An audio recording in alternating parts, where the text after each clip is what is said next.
ಇದೇ ರೀತಿ ಲೋಗೋಗಳನ್ನ ಕ್ರಿಯೇಟ್ ಮಾಡಬೇಕು ಅಂದ್ರೆ ಎಂಡ್ ತನಕ ನೋಡಿ. Stay tuned.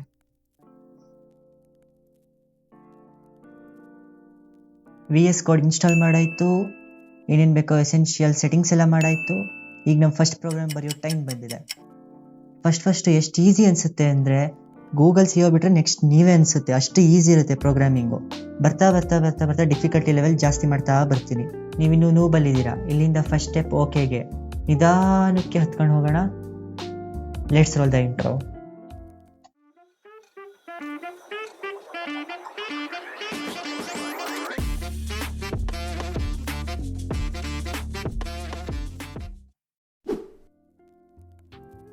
ಫಸ್ಟ್ ಸ್ಟೆಪ್ ಏನು ಮಾಡಬೇಕು ಅಂದರೆ ಫೈಲ್ ಮ್ಯಾನೇಜರ್ ಓಪನ್ ಮಾಡಿ. ನಿಮಗೆ ಇಷ್ಟ ಬಂದಿದ್ದ ಕಡೆ ಒಂದು ಹೊಸ ಫೋಲ್ಡರು ಕ್ರಿಯೇಟ್ ಮಾಡಿ. ನಾನು ಇದಕ್ಕೆ ಪೈಥಾನ್ ವೈ ಅಂತ ಇಡ್ತೀನಿ. ಯಾಕೆ ಅಂತ ಕೇಳ್ಬಿಡಿ, ಜಸ್ಟ್ ಇಟ್ಟೆ ಅಷ್ಟೇ. ಸೊ ಅದರೊಳಗಡೆ ಹೋಗಿ VS ಕೋಡ್ ಇನ್ಸ್ಟಾಲ್ ಮಾಡ್ಕೊಂಡಿದ್ರೆ ಬೆಸ್ಟ್ ಥಿಂಗ್ ಏನು ಅಂದರೆ ಶಿಫ್ಟ್ ಮತ್ತು ರೈಟ್ ಕ್ಲಿಕ್ ಒಟ್ಟಿಗೆ ಮಾಡಿದ್ರೆ ಓಪನ್ ವಿತ್ ಕೋಡ್ ಅಂತ ಕಾಣಿಸುತ್ತೆ. ಓಪನ್ ವಿತ್ ಕೋಡ್ ಹೊಡೆದ್ರೆ ಸೀದಾ VS ಕೋಡಲ್ಲೇ ನಿಮಗೆ ಆ ಫೋಲ್ಡರ್ ಸಮೇತ ಓಪನ್ ಆಗುತ್ತೆ. ಈ ಐಕಾನ್ ಕ್ಲಿಕ್ ಮಾಡಿದ್ರೆ ಹೊಸ ಫೋಲ್ಡರ್ ಕ್ರಿಯೇಟ್ ಮಾಡ್ಬೋದು. ಈ ಐಕಾನ್ ಕ್ಲಿಕ್ ಮಾಡಿದ್ರೆ ಹೊಸ ಫೈಲ್ ಕ್ರಿಯೇಟ್ ಮಾಡ್ಬೋದು. ಸೊ ಹೊಸ ಫೋಲ್ಡರ್ ಕ್ರಿಯೇಟ್ ಮಾಡ್ತೀನಿ 01 ಅಂತವ. ಅದರೊಳಗಡೆ ಸೆಲೆಕ್ಟ್ ಮಾಡಿ ಇಲ್ಲಿ ಡ್ರಾಪ್ ಐಕಾನ್ ಕಾಣಿಸ್ತಿದೆಯಲ್ಲ, ಹಿಂಗೆ ಬಂದಮೇಲೆ ಫಸ್ಟ್ ಫೈಲ್ ಫಸ್ಟ್ ಅಂತಲೇ ಕೊಡ್ತೀನಿ. ಫಸ್ಟ್ ಯಾವುದೇ ಒಂದು ಪೈಥಾನ್ ಫೈಲನ್ನು ಬೇರೆ ಲ್ಯಾಂಗ್ವೇಜ್ ಫೈಲಿಂದ ಡಿಫ್ರೆನ್ಷಿಯೇಟ್ ಮಾಡಬೇಕು ಅಂದರೆ .py ಅಂತ ಹೊಡಿಬೇಕು. ಇದು ಪೈಥಾನ್ ಎಕ್ಸ್ಟೆನ್ಷನ್. ಸೊ ಒಂದು ಹೊಸ ಪೈಥಾನ್ ಫೈಲ್ ಕ್ರಿಯೇಟ್ ಆಯಿತು. ನಾನಿಲ್ಲಿ ಇನ್ನೊಂದು ಫೀಚರ್ ಆನ್ ಮಾಡ್ಕೊಂಡಿದ್ದೀನಿ. ಅದು ಏನು ಅಂದರೆ ಸೆಟ್ಟಿಂಗ್ಸಲ್ಲಿ ಝೂಮ್ ಅಂತ ಹೊಡಿತೀನಿ. ಮೌಸ್ ವೀಲ್ ಝೂಮ್ ಅಂತಿದೆಯಲ್ಲ, ಇದನ್ನು ಆನ್ ಮಾಡ್ಕೊಂಡಿದ್ದೀನಿ. ಸೊ ದಟ್ ಏನಾಗುತ್ತೆ ಅಂದರೆ ನಾನು ಕಂಟ್ರೋಲ್ ಮತ್ತು ಮೌಸ್ ವೀಲನ್ನು ಸ್ಕ್ರೋಲ್ ಮಾಡಿದ್ರೆ ಝೂಮ್ ಆಗುತ್ತೆ. ಇದೆಲ್ಲದಕ್ಕಿಂತ ಮುಂಚೆ ಫಸ್ಟ್ ಟಿಪ್ ಕೊಡೋಕೆ ಇಷ್ಟಪಡ್ತೀನಿ. ಏನು ಅಂದರೆ ಆ ಟಿಪ್ಪು, ನಾನು ಮುಂಚೆ ಎಲ್ಲದನ್ನೂ ಕಲಿತಾ ಇದ್ದೆ, ಪ್ರತಿಯೊಂದನ್ನು ನೆನ್ಪಿಟ್ಕೊಳ್ತಾ ಇದ್ದೆ. ಪ್ರತಿಯೊಂದು ಫಂಕ್ಷನ್ಸು, ಪ್ರತಿಯೊಂದು ಎಕ್ಸ್ಟ್ರಾ ಫಂಕ್ಷನ್ಸ್ಗಳು, ಮಾಡ್ಯೂಲ್ಸ್ಗಳು ಎಲ್ಲ ನೆನ್ಪಿಟ್ಕೊಳ್ತಿದ್ದೆ. ಅದಾದಮೇಲೆ ಅನ್ನಿಸ್ತು ಇಷ್ಟೆಲ್ಲ ನೆನ್ಪಿಟ್ಕೊಳ್ಳೋ ಅವಶ್ಯಕತೆಯೂ ಇಲ್ಲ ಅಂತ. ಅಫ್ಕೋರ್ಸ್ ನಿಮಗೆ ಎಕ್ಸಾಮ್ಗೋ ಟೆಸ್ಟಿಗೋ ಬರೀಲೇಬೇಕು ಅಂತ ಫಂಕ್ಷನ್ಗಳನ್ನು ನೆನ್ಪಿಟ್ಕೊಳ್ಳೇಬೇಕು ಅಂದಾಗ ನೆನ್ಪಿಟ್ಕೊಳ್ಳಿ. ಇಲ್ಲಾಂದರೆ ಒಂದಿಷ್ಟು ಬೇಸಿಕ್ ಫಂಕ್ಷನ್ಸ್ಗಳು, ಆಮೇಲೆ ಹೆಂಗೆ ಒಂದಿಷ್ಟು ಸಿಂಟ್ಯಾಕ್ಸ್ಗಳು, ವೇರಿಯೇಬಲ್ಸ್ಗಳು ಹೆಂಗೆ ಕ್ರಿಯೇಟ್ ಮಾಡ್ತೀವಿ, ಅದೆಲ್ಲ ನಿಮಗೆ ಬೇಸಿಕ್. ಅದು ನಿಮ್ಗೆ ಮಾಡ್ತಾ ಮಾಡ್ತಾ ಆಟೋಮೆಟಿಕ್ಕಾಗಿ ಬಯಟ್ ಆಗಿಬಿಡುತ್ತೆ.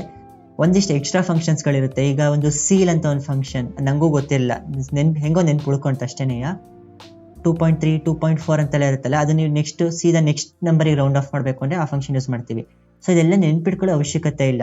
ಈಗ ನಿಮ್ಗೆ ಆ ಸಂದರ್ಭ ಬರುತ್ತೆ ಅಂದ್ಕೊಳ್ಳಿ, ಅದನ್ನು ಯೂಸ್ ಮಾಡಬೇಕು ಅಂದಾಗ ಅವಾಗ ಗೂಗಲ್ ಇದ್ದೇ ಇರುತ್ತೆ. ಗೂಗಲಲ್ಲಿ ಸರ್ಚ್ ಮಾಡಿದ್ರೆ ಏನು ಬೇಕು ಅಂತ ಆಟೋಮೆಟಿಕ್ಕಾಗಿ ನಿಮಗೆ ಆನ್ಸರ್ ಕೊಡುತ್ತೆ.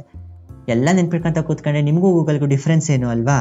ಹಾಗಾಗಿ ಈ ಥರ ಮಾಡಿದ್ರೆ ನಿಮಗೆ ತುಂಬ ಒಳ್ಳೆಯದು, ತುಂಬ ಹೆಲ್ಪ್ಫುಲ್ ಆಗುತ್ತೆ. ಎಲ್ಲದನ್ನೂ ನೆನ್ಪಿಟ್ಕೊಳ್ಳೇಬೇಕು ಅಂತ ಅವಶ್ಯಕತೆ ಏನಿಲ್ಲ. ಸೊ ಇದನ್ನು ಫಸ್ಟ್ ಟಿಪ್ಪು. ಸೆಕೆಂಡ್ ಟಿಪ್ಪು, ಎಲ್ಲದಕ್ಕಿಂತ ಇಂಪಾರ್ಟೆಂಟ್ ಏನು ಅಂದರೆ ಪಕ್ಕದಲ್ಲೊಂದು ಕಾಫಿ ಇಟ್ಕೊಳ್ಳಿ. ತಲೆನೋವು ಎಷ್ಟು ಸಲ ಬರುತ್ತೆ ಅಂದರೆ ನಿಮಗೆ ಬೇಜಾರಾಗುತ್ತೆ. ಇಂಟರ್ಪ್ರಿಟರ್ ಮತ್ತು ಕಂಪೈಲ್ಡ್ ಲ್ಯಾಂಗ್ವೇಜ್, ಎರಡು ಲ್ಯಾಂಗ್ವೇಜು. ಕಂಪೈಲ್ಡ್ ಲ್ಯಾಂಗ್ವೇಜ್ ಮತ್ತು ಇಂಟರ್ಪ್ರಿಟರ್ ಲ್ಯಾಂಗ್ವೇಜಿಗೆ ಡಿಫ್ರೆನ್ಸ್ ಏನು ಅಂದರೆ, ನಿಮ್ಮ ಸ್ಕೂಲ್ ಟೀಚರನ್ನೇ ಎಕ್ಸಾಂಪಲ್ ಆಗಿ ತಗೊಳ್ಳಿ. ಒಬ್ಬರು ಟೀಚರ್ ಎಲ್ಲ ಅವರಿಗೆ ಪಾಠ ಎಲ್ಲ ಕ್ಲೀನಾಗಿ ಗೊತ್ತಿರುತ್ತೆ. ಟೆಕ್ಸ್ಟ್ ಬುಕ್ ಒಂದ್ಸಲಿ ಸುಮ್ಮನೆ ನೋಡ್ಕೊಳ್ತಾರೆ, ನಿಮಗೆ ಬಂದ್ಬಿಟ್ಟು ಕ್ಲೀನಾಗಿ ಒಂದು ಟೆಕ್ಸ್ಟ್ ಬುಕ್ ನೋಡ್ಕೊಳ್ದಲ್ಲೇ ಎಕ್ಸ್ಪ್ಲೈನ್ ಮಾಡ್ತಾ ಹೋಗ್ತಾರೆ. ಸೊ ಅವ್ರು ಏನು ಮಾಡಿರ್ತಾರೆ, ಫಸ್ಟೇ ಟೆಕ್ಸ್ಟ್ ಬುಕ್ಕನ್ನೆಲ್ಲ ಓದಿ ಎಲ್ಲ ಮೆಮೊರೈಸೇಷನ್ ಮಾಡಿಕೊಂಡು ಎಲ್ಲ ತಲೆಯಲ್ಲಿ ಇಟ್ಕೊಂಡು ನಿಮಗೆ ಹೇಳ್ತಾ ಬರ್ತಾರೆ. ಅದು ಕಂಪೈಲರ್. ಅದು ಕಂಪೈಲ್ಡ್ ಲ್ಯಾಂಗ್ವೇಜ್ ಅಂತ ಕರೀತಾರೆ. ಸೊ ಆ ಕಂಪೈಲ್ಡ್ ಲ್ಯಾಂಗ್ವೇಜನ್ನು ರನ್ ಮಾಡೋಕ್ಕೆ ಕಂಪೈಲರ್ ಯೂಸ್ ಮಾಡ್ತೀವಿ. ಪೈಥಾನ್ ಅನ್ನೋದು ಇಂಟರ್ಪ್ರಿಟಿಂಗ್ ಲ್ಯಾಂಗ್ವೇಜ್. ಏನು ಅಂದರೆ, ಈಗ ನಾವೇ ಅಕಸ್ಮಾತ್ ಹೊಸದಾಗಿ ಪಾಠ ಮಾಡೋಕ್ಕೆ ಹೋದರೆ ಲೈನ್ ಬೈ ಲೈನ್ ಓದ್ತೀವಲ್ವಾ, ಒಂದು ಲೈನ್ ಓದ್ತೀವಿ ಎಕ್ಸ್ಪ್ಲೈನ್ ಮಾಡ್ತೀವಿ, ಇನ್ನೊಂದು ಲೈನ್ ಓದ್ತೀವಿ ಎಕ್ಸ್ಪ್ಲೈನ್ ಮಾಡ್ತೀವಿ, ಇನ್ನೊಂದು ಲೈನ್ ಓದ್ತೀವಿ ಎಕ್ಸ್ಪ್ಲೈನ್ ಮಾಡ್ತೀವಲ್ಲ, ಇದು ಇಂಟರ್ಪ್ರಿಟಿಂಗ್ ಲ್ಯಾಂಗ್ವೇಜ್ ಅಂತ ಕರಿತೀವಿ. ಸೊ ಇದನ್ನು ರನ್ ಮಾಡೋಕ್ಕೆ ಇಂಟರ್ಪ್ರಿಟರ್ ಅಂತ ಕರೀತಾರೆ. ಸೊ ಪೈಥಾನ್ ಅನ್ನು ನಾವು ಇಂಟರ್ಪ್ರಿಟರಲ್ಲಿ ರನ್ ಮಾಡ್ತೀವಿ. ಇದು ಕಂಪೈಲರ್ ಮತ್ತು ಇಂಟರ್ಪ್ರಿಟರ್ ಮಧ್ಯೆ ಇರೋ ಡಿಫ್ರೆನ್ಸು. ಫಸ್ಟ್ ಲೈನ್ ಪ್ರೋಗ್ರಾಮ್ ಏನು ಬರಿತೀವಿ ಅಂದರೆ PRINT. ನೋಡಿ, ಆಟೋ ಕಂಪ್ಲೀಟ್ ಮಾಡುತ್ತೆ VS ಕೋಡ್. ಅದಕ್ಕೆ ನನಗೆ ಇಷ್ಟ. ಪ್ರಿಂಟ್ ಅಂತ ಹೊಡೆದು ಇದು ಪ್ಯಾರಂಥೆಸಿಸ್ ಒಂದು ಓಪನ್ ಮಾಡಿದ್ರೆ ಆಟೋಮೆಟಿಕ್ಕಾಗಿ ಕ್ಲೋಸಿಂಗ್ ಕೂಡ ಅದೇ ಹಾಕೊಳ್ಳುತ್ತೆ. ಪ್ರಿಂಟ್ ಅಂತ ಹೊಡೆದ ಮೇಲೆ 2 ಪ್ಯಾರಂಥೆಸಿಸ್ ಬೇಕು. ಸೊ ಈಗ ಏನೇ ಒಂದು ಟರ್ಮಿನಲಲ್ಲಿ ಪ್ರಿಂಟ್ ಮಾಡಬೇಕು ಅಂದರೆ ಪ್ರಿಂಟ್ ಅನ್ನೋ ಫಂಕ್ಷನ್ ಯೂಸ್ ಮಾಡ್ತೀವಿ. ಅದರೊಳಗಡೆ 2 ಡಬಲ್ ಕೊಟೇಷನ್ ಮಾರ್ಕ್. ಇದರೊಳಗಡೆ ಏನೇ ಬರೆದ್ರೂ ಟರ್ಮಿನಲ್ ಪ್ರಿಂಟ್ ಆಗುತ್ತೆ. ಸೊ ನಾನು ನನ್ನ ಹೆಸರು ಬರಿತೀನಿ, ಸುಧನ್ವಾ ಅಂತವ. ರನ್ ಮಾಡೋಕ್ಕೆ ಇಲ್ಲಿ ನೀವು ಕೋಡ್ ರನ್ನರ್ ಇನ್ಸ್ಟಾಲ್ ಏನೇ ಹೇಳಿದ್ನಲ್ಲ, ಕೋಡ್ ರನ್ನರ್ ಎಕ್ಸ್ಟೆನ್ಷನ್ ಇನ್ಸ್ಟಾಲ್ ಮಾಡಿದ್ರೆ ಇಲ್ಲಿ ಬರುತ್ತೆ ರನ್ ಕೋಡ್ ಅಂತ ಇರುತ್ತೆ, ಇದ್ರ ಮೇಲೆ ಒತ್ತಿದ್ರೂ ರನ್ ಆಗುತ್ತೆ. ಸೊ ನಾನು ಇಷ್ಟೆಲ್ಲ ಮಾಡೋ ಬದಲು ಸೀದಾ ಇಲ್ಲಿ ಡಿಲೀಟ್ ಮಾಡ್ತೀನಿ, F3 ಹೊಡಿತೀನಿ. ಸೊ ಸೀದಾ ರನ್ ಆಗುತ್ತೆ. ಇದನ್ನ ಟರ್ಮಿನಲ್ ಅಂತ ಕರೀತಾರೆ. ನಾನೆಲ್ಲ ನನ್ನೇ ತೋರಿಸಿದೆ. ಆಪ್ಷನ್ ಕ್ಲಿಕ್ ಮಾಡಿದ್ರೆ ನಿಮಗೆ ಟರ್ಮಿನಲಲ್ಲಿ ರನ್ ಆಗುತ್ತೆ, ಔಟ್ಪುಟ್ಟಲ್ಲಿ ರನ್ ಆಗಲ್ಲ. ಸೊ ಟರ್ಮಿನಲ್ ರನ್ ಆಯಿತು. ಸೊ ಇದು ನಿಮ್ಮ first program. Congratulations, first Python program ನೀವು ರನ್ ಮಾಡಿದ್ದೀರಾ. ಇನ್ನೂ ಸ್ವಲ್ಪ ಒಂದಿಷ್ಟಿದೆ ಇದರಲ್ಲಿ ಹೇಳ್ಕೊಡೋಕ್ಕೆ, ನಿಧಾನಕ್ಕೆ ಹೇಳ್ಕೊಡ್ತೀನಿ. ಸೊ ಈಗ ಅದೇ ಥರ ಪ್ರಿಂಟ್ ಅಂತ ಎರಡನೇ ಸಲ ಹೊಡಿತೀನಿ, ಪ್ಯಾರೆಂಥೆಸಿಸ್ ಓಪನ್ ಮಾಡ್ತೀನಿ. ಸಿಂಗಲ್ ಕೊಟೇಷನ್ ಮಾರ್ಕ್ ಒಳಗಡೆ ಏನೇ ಬರೆದ್ರೂ ಅದು ರನ್ ಆಗುತ್ತೆ. ಇಲ್ಲಿ ಹೆಂಗೆ ಟೈಪ್ ಮಾಡಿರ್ತೀರೋ ಹಾಗೆ ಬರುತ್ತೆ. ಈಗ ನಾನು ಕ್ಯಾಪಿಟಲ್ F ಮಾಡ್ತೀನಿ, ರನ್ ಮಾಡ್ತೀನಿ, ಮತ್ತೆ ಕ್ಯಾಪಿಟಲ್ F ಬರುತ್ತೆ. ಸೊ ಈಗ ನೀವು ಅಕಸ್ಮಾತ್ತಾಗಿ ಇವೆರಡರ ಮಧ್ಯ ಒಂದು ಹೊಸ ಲೈನ್ ಬೇಕು ಅಂದ್ಕೊಳ್ಳಿ. ಈಗ ಫೈಂಡ್ ಅಂತ ಹೊಡಿತೀರಾ, ಮತ್ತೆ ಫೈಂಡ್ ಕಾಫಿ ಅಂತ ಹೊಡಿತೀನಿ. ಇವೆರಡರ ಈಗ ರನ್ ಮಾಡಿದ್ರೆ ಸೀದಾ ನಿಮಗೆ ಫೈಂಡ್ ಕಾಫಿ ಅಂತ ಬರುತ್ತೆ. ಸೊ ನಿಮಗೆ ಇದು ಬೇಡ, ಈಗ ನಿಮಗೆ ಇವೆರಡರ ಮಧ್ಯೆ ಹೊಸ ಲೈನ್ ಕ್ರಿಯೇಟ್ ಆಗಬೇಕು. ಸೊ ಅವಾಗ /n ಹೊಡಿತೀವಿ. /n ಹೊಡೆದಾಗ ಏನಾಗುತ್ತೆ ಅಂದರೆ ಹೊಸ ಲೈನ್ ಕ್ರಿಯೇಟ್ ಆಗುತ್ತೆ. ನೋಡಿ, ಫೈನಲ್ ಆದಮೇಲೆ ಒಂದು ಸ್ಪೇಸ್ ಕೊಟ್ಟರೆ ಸ್ಪೇಸ್ ಕೂಡ ಬರುತ್ತೆ ಸೋಪಾನ. ಸೊ 2 ಸ್ಪೇಸನ್ನು ತೆಗಿತೀನಿ. ಫೈಂಡ್ ಆದಮೇಲೆ ಕಾಫಿ ಅಂತ ಬಂತು. ಸೊ ಇದು ಸಿಂಗಲ್ ಕೊಟೇಷನ್ ಮತ್ತು ಎಸ್ಕೇಪ್ ಸೀಕ್ವೆನ್ಸ್ ಬಗ್ಗೆ. ಈಗ ನೀವು ಪ್ರಿಂಟ್ ಅಂತ ಹೊಡೆದು ನೆಕ್ಸ್ಟ್ ಏನು ಮಾಡ್ತೀರಾ, ಈಗ ಡಬಲ್ ಕೊಟೇಷನ್ ಮಾರ್ಕ್ ಹೊಡೆದಿರ್ತೀರಾ, ಬೂಸ್ಟ್ ಅಂತ ಟೈಪ್ ಮಾಡ್ತೀನಿ. ಬೂಸ್ಟ್ ಅಂತ ಟೈಪ್ ಮಾಡಿ ಇದರೊಳಗಡೆ ನನಗೆ ಅದನ್ನು ಆ್ಯಡ್ ಕೊಟ್ಟಿರೋರು ಧ್ವನಿ ಅಲ್ವಾ, ಧ್ವನಿ ಅಂತ ಹೊಡಿತೀನಿ. ಹಿಂಗೆ ಮಾಡಿದಾಗ ಒಂದು ಎರರ್ ತೋರಿಸುತ್ತೆ. ಯಾಕೆಂದರೆ ಇಲ್ಲಿಂದ ಸ್ಟಾರ್ಟ್ ಆಯಿತು ಅಂತ ಪೈಥಾನ್ ಇಂಟರ್ಪ್ರಿಟರ್ ಏನಂತ ತಿಳ್ಕೊಳ್ಳುತ್ತೆ ಅಂದರೆ ಇಲ್ಲಿಂದ ಸ್ಟಾರ್ಟ್ ಆಗಿ ಇಲ್ಲಿಗೆ ಎಂಡ್ ಮಾಡಬೇಕು ಅಂತ ತಿಳ್ಕೊಳ್ಳುತ್ತೆ. ಸೊ ಇದೊಂದು ಎಕ್ಸ್ಟ್ರಾ ಬಂತಲ್ಲ, ಏನಿದು, ಇದು ಐಡೆಂಟಿಫೈ ಮಾಡೋಕ್ಕಾಗಲ್ಲ ಅಂತ ಅಂದ್ಕೊಳ್ಳುತ್ತೆ. ಯಾವಾಗ ನೀವು ಪ್ರಿಂಟ್ ಒಳಗಡೆ ಡಬಲ್ ಕೊಟೇಷನ್ ಮಾರ್ಕ್ ಯೂಸ್ ಮಾಡಬೇಕು ಅಂತಿರ್ತೀರೋ ಅವಾಗ ಡಬಲ್ ಕೊಟೇಷನ್ ಬದಲು ಸಿಂಗಲ್ ಕೊಟೇಷನ್ ಆ ಕಡೆ ಈ ಕಡೆ ಹಾಕೊಳ್ಳಿ, ಅದ್ರ ಮಧ್ಯೆ ಡಬಲ್ ಕೊಟೇಷನ್ ಹಾಕೊಳ್ಳಿ. ಸೊ ಅವಾಗ ನಿಮಗೆ ಇಲ್ಲಿ ಏನಂತ ಪ್ರಿಂಟ್ ಮಾಡಿರ್ತೀರೋ ಹಾಗೆ ಬರುತ್ತೆ. ಒಂದ್ಸರಿ ಟರ್ಮಿನಲ್ ಕಿಲ್ ಮಾಡ್ತೀನಿ, ಮತ್ತೆ ರನ್ ಮಾಡ್ತೀನಿ. ಸೊ ಈಗ ಬೂಸ್ಟ್ ಧ್ವನಿ ಅಂತ ಕರೆಕ್ಟಾಗಿ ಬಂತು. ಸೊ ಇದು ನೀವು ಇದನ್ನೇ ಉಲ್ಟನೂ ಮಾಡ್ಬೋದು. ನೆನ್ನೆ Ctrl+D ಅಂತ ಒಂದು ಶಾರ್ಟ್ಕಟ್ ತೋರಿಸಿದ್ನಲ್ಲ, ಇದೇ ಲೈನನ್ನು ಕಾಪಿ ಪೇಸ್ಟ್ ನೆಕ್ಸ್ಟ್ ಲೈನಿಗೆ ಮಾಡುತ್ತೆ. Ctrl+D ಹೊಡೆದ್ರೆ ಇದು ನಾನು ಉಲ್ಟನೂ ಮಾಡ್ಬೋದು. ಇಲ್ಲಿ ಡಬಲ್ ಕೊಟೇಷನ್ ಹಾಕಿ ಅದರೊಳಗಡೆ ಸಿಂಗಲ್ ಕೊಟೇಷನ್ ಹಾಕಿದ್ರೂ ವರ್ಕ್ ಆಗುತ್ತೆ. ನನಗೆ ಇಷ್ಟು ಬೇಡಪ್ಪ, ನನಗೆ ಮಲ್ಟಿ ಲೈನ್ ಬೇಕು ಅಂದರೆ ನನಗೆ ಒಂದು 3-4 ಲೈನ್ ಒಟ್ಟಿಗೆ ಹೊಡೆದ್ಬಿಟ್ಟು ಅದರೊಳಗಡೆ ಅದನ್ನ ನಾನು ಪ್ರಿಂಟ್ ಮಾಡಿಸ್ಬೇಕು ಅಂದ್ಕೊಳ್ಳಿ. ಅವಾಗ ನೀವು ಸಿಂಗಲ್ ಕೊಟೇಷನ್ನ 3 ಸಲ ಹೊಡೆದ್ರೆ ಈಗ ಇದ್ರ ಮಧ್ಯೆ ನೀವು ಏನೇ ಟೈಪ್ ಮಾಡಿದ್ರು ಹೆಂಗೆ ಟೈಪ್ ಮಾಡ್ತೀರೋ ಹಾಗೆ ಬರುತ್ತೆ. ಇವಾಗ ನಾನು ಟೈಪ್ ಮಾಡ್ತೀನಿ, the time is 8:30 AM. So ಇದನ್ನು ಪ್ರಿಂಟ್ ಮಾಡ್ತೀನಿ. ಅಲ್ಲಿ ಹೆಂಗೆ ಟೈಪ್ ಮಾಡಿದ್ದೀನೋ, ಹೊಸ ಲೈನ್ ಟೈಪ್ ಮಾಡಿದೆ ಹೊಸ ಲೈನ್ ಎಲ್ಲ ಹಾಗೆ ಬರುತ್ತೆ. ಸೊ ಈಗ ಇಷ್ಟೆಲ್ಲ ಆಯಿತು. ನನಗೆ ಪ್ರತಿ ಸಲ ರನ್ ಮಾಡಿದಾಗಲೂ ಇವೆಲ್ಲ ಬರ್ತಾ ಇದೆ. ಸುಧನ್ವ, ಫೈಂಡ್ ಕಾಫಿ, ಬೂಸ್ಟ್ ಧ್ವನಿ ಅಂತೆಲ್ಲ ಬರ್ತಾ ಇದೆ. ಸೊ ಇದನ್ನು ಈಗ ನನಗೆ ಇಷ್ಟು ಬೇಡ. ಸೊ ಅವಾಗ ಏನು ಮಾಡ್ತೀನಿ, ಕಮೆಂಟಿಂಗ್ ಅಂತ ಕರೀತಾರೆ. ಸೊ ಕಮೆಂಟಿಂಗ್ ಏನು ಅಂದರೆ ಇದ್ರ ಸ್ಟಾರ್ಟಿಂಗ್ ಪೊಸಿಷನ್ನಲ್ಲಿ ಒಂದು ಪೌಂಡ್ ಸಿಂಬಲ್, #ಸಿಂಬಲ್ ಹಾಕಿದ್ರೆ ಅದು ಕಮೆಂಟ್ ಆಗುತ್ತೆ. ಸೊ ಇಂಟರ್ಪ್ರಿಟರ್ ಇದು ಏನು ಮಾಡುತ್ತೆ ಅಂದರೆ ಈ ಲೈನನ್ನು ಅದು ರನ್ ಮಾಡಲ್ಲ. ಸೊ ನಿಮಗೆ ಒಟ್ಟಿಗೆ ಮಾಡಬೇಕು ಅಂದರೆ ಒಂದಿಷ್ಟು ಸೆಲೆಕ್ಟ್ ಮಾಡಿ ಕಂಟ್ರೋಲ್ ಮತ್ತು // ಇದೆಯಲ್ಲ ಒಟ್ಟಿಗೆ ಹೊಡೆದ್ರೆ ಅಷ್ಟು ಒಟ್ಟಿಗೆ ಕಮೆಂಟ್ ಆಗುತ್ತೆ. ಸೊ ಇದು ಕಮೆಂಟಿಂಗ್ ಬಗ್ಗೆ. ಕಮೆಂಟಿಂಗ್ ಅಂದರೆ ಏನು ಅಂದರೆ ಇದು ಕಲ್ವೆ ಎಲ್ಲ ಯೂಸ್ ಮಾಡೋದು. ಕಮೆಂಟಿಂಗ್ ಏನಕ್ಕೆ ಯೂಸ್ ಮಾಡ್ತಾರೆ ಅಂದರೆ, ಈಗ ನಾನು ಬರ್ದಿದ್ದೀನಿ ಪ್ರಿಂಟ್ ಸುಧನ್ವ ಅಂತ.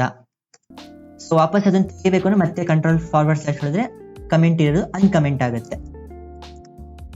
ಇಲ್ಲೊಂದು ಹಾಕ್ಬಿಟ್ಟು this line prints my name ಅಂತ ಟೈಪ್ ಮಾಡ್ತೀನಿ.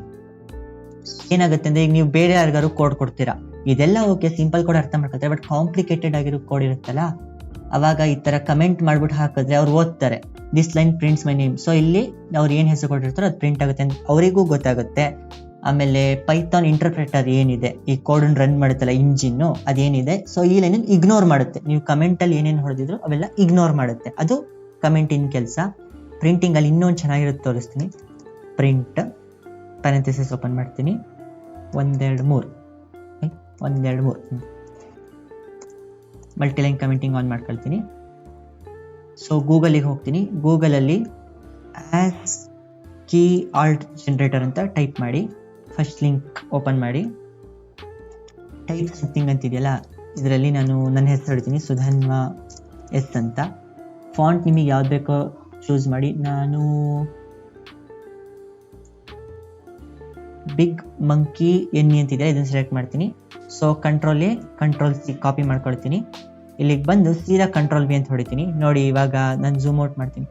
ಝೂಮ್ ಇನ್ ಮಾಡಿದಾಗ ಏನಾಗ್ತಿದೆ, ನಿಮ್ಗೆ ಈ ಕಡೆಯಿಂದ ಆ ಕಡೆ ತನಕ ಕಾಣಿಸ್ತಿದೆ ಅಲ್ವಾ. ಸೊ ಇದನ್ನು ತಡಿಬೇಕು ಅಂದರೆ ಆಲ್ಟ್ ಝೆಡ್ ಹೊಡೆದ್ರೆ ಓವರ್ಫ್ಲೋ ಟೋಗಲ್ ಆಗುತ್ತೆ. ಈ ಲೈನಿಂದ ಓವರ್ಫ್ಲೋ ಆಗ್ತಿರೋದು, ಇಲ್ಲಿಂದ ಓವರ್ಫ್ಲೋ ಆಗ್ತಿರೋದು ಕೆಳಗಡೆ ಲೈನಿಗೆ ತರಿಸುತ್ತೆ without creating new line. So ಇದನ್ನು ನಾನು ಪ್ರಿಂಟ್ ಮಾಡ್ತೀನಿ. ನಿಮ್ಮ ಹೆಸರು ಬಂತು. ಸೊ ಇದೊಂದು ಅಡ್ವಾಂಟೇಜ್. ಅದರಲ್ಲಿ ನೀವು ಟರ್ಮಿನಲಲ್ಲಿ ನಿಮ್ಮ ಲೋಗೋ ಬರೆಸ್ಬೇಕು ಅಥವಾ ಏನಾದ್ರು ಮಾಡಬೇಕು ಅಂದರೆ ಈ ಥರ ಮಾಡ್ಬೋದು. ಪ್ರಿಂಟ್ ಅನ್ನೋದು ಒಂದು ಫಂಕ್ಷನ್ ಇದು. ಸೊ ನೆಕ್ಸ್ಟ್ ಫಂಕ್ಷನ್ ಏನು ಅಂದರೆ ಇನ್ಪುಟ್ ಫಂಕ್ಷನ್. ಏನು ಮಾಡ್ತಾನೆ, ಒಂದು ಇನ್ಪುಟ್ ತಗೊಂಡು ಒಂದು ಔಟ್ಪುಟ್ ಕೊಡುತ್ತೆ. ಸೊ ಪ್ರಿಂಟ್ ಅನ್ನೋದು ಅಷ್ಟೇ, ನಾವು ಏನು ಕೊಡ್ತೀವೋ ಅದನ್ನು ಟರ್ಮಿನಲ್ ಔಟ್ಪುಟ್ ಕೊಡುತ್ತೆ. ಇಷ್ಟೇ ಪ್ರಿಂಟ್ ಫಂಕ್ಷನ್ ಕೆಲಸ. ಇನ್ಪುಟ್ ಫಂಕ್ಷನ್ ಏನು ಮಾಡುತ್ತೆ ಅಂದರೆ, ಸೇಮ್ ಇನ್ಪುಟ್ ಅಂತ ಹೊಡೆದ್ಬಿಟ್ಟು ಪ್ಯಾರಂಥೆಸಿಸ್ ಓಪನ್ ಮಾಡಿ.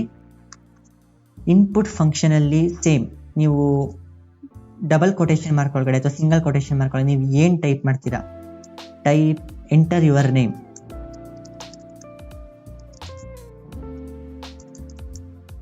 ಏನು ಟೈಪ್ ಮಾಡ್ತೀರಾ ವಿತ್ ಸ್ಪೇಸಸ್ ಆ್ಯಂಡ್ ಆಲ್.